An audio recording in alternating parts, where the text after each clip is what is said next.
believe it or not, but WordPress even comes with a kitchen sink, if you can imagine that. So here's where I am. I hope your email linked worked for you. I closed out of all of those extra tabs that I had, and I'm all the way back into this back end, the admin back end for our WordPress blog, and I'm still editing this first blog post that you and I created called Welcome to My Blog. That's where I am. And I want to show you some additional formatting tools, some additional formatting options that we can make use of when we're creating new blog posts.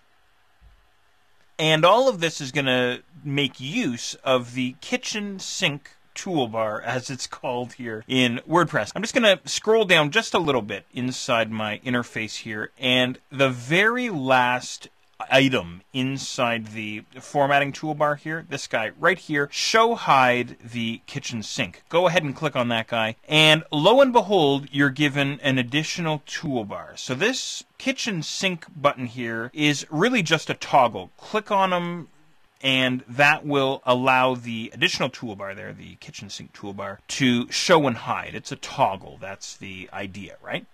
Okay, so what can we do with this guy? Well, let's run through some of the options, and then we'll start trying out some of the different settings that we can use here. First of all, starting on the left-hand side, we have a paragraph drop-down menu. And really what that is a formatting drop-down menu. If you know your HTML, and if you know about HTML block elements, then you know about paragraphs, and you know about heading 1s, and heading 3s, and heading 5s, and so on and so on. So what we can do is we can actually apply these different HTML block levels or block elements to our post if we want to. That's the first item there. Then we have underline, which I don't think you should use, by the way. I really wouldn't recommend you use underline at all, because when we're working on a blog or a website, any text that appears underlined is assumed to be a hyperlink. And if I take a piece of text here and I make it underlined, then my visitors are going to find it very frustrating that they can't click on that link. Well, it's because it isn't a hyperlink, it's just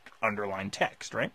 In any regard, you can make a judgment call for yourself on that one. Next over, we have an alignment option. Align full, what you might know as justified text. We can set a color for our text if we want. And then these next two options I really like. Paste as plain text and paste from Word. So if you select some content that you've typed in Word and you just paste it normally, Command V or Control V into your blog post, you might find that you get some wacky formatting or that you lose some of your formatting and so on. So what you can do is you can use this paste from Word option. And likewise, what you can do is you can paste your text as plain text. In other words, as unformatted text. And this is an option that I use quite a bit because a lot of times I might be pasting in some content from possibly another blog post or another resource, something like this. And when I paste it in, I get some leftover formatting that I don't want. So I'll go ahead and paste it as plain text instead.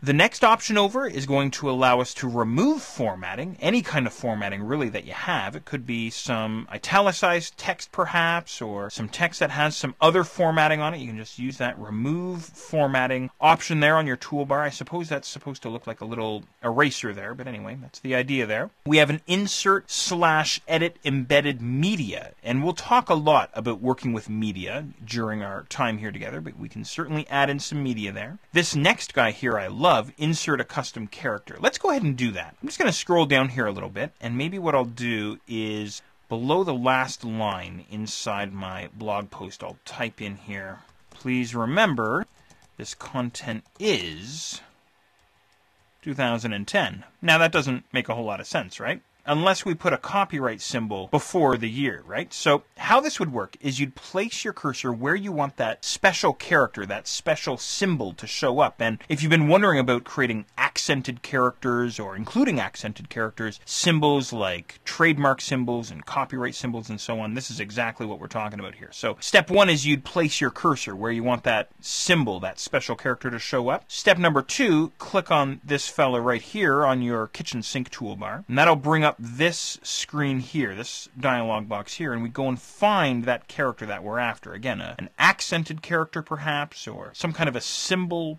quite possibly, something like this.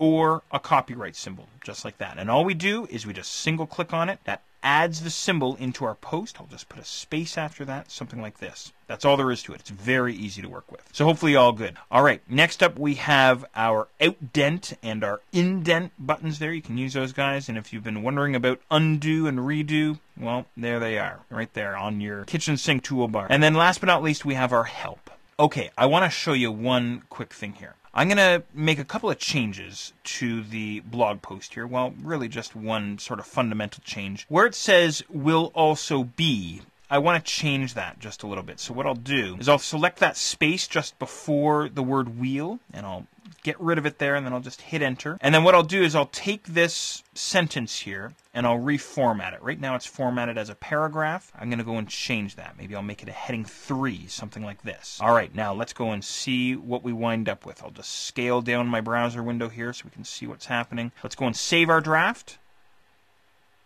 And just wait for it there. Wait for that update message there at the top, and then let's preview this guy and see what we wind up with. Let me scroll down just a little bit. All right, there we are. So there's that copyright in there down at the bottom, and there's that heading 3 added in just above our unordered list. So there's your kitchen sink toolbar.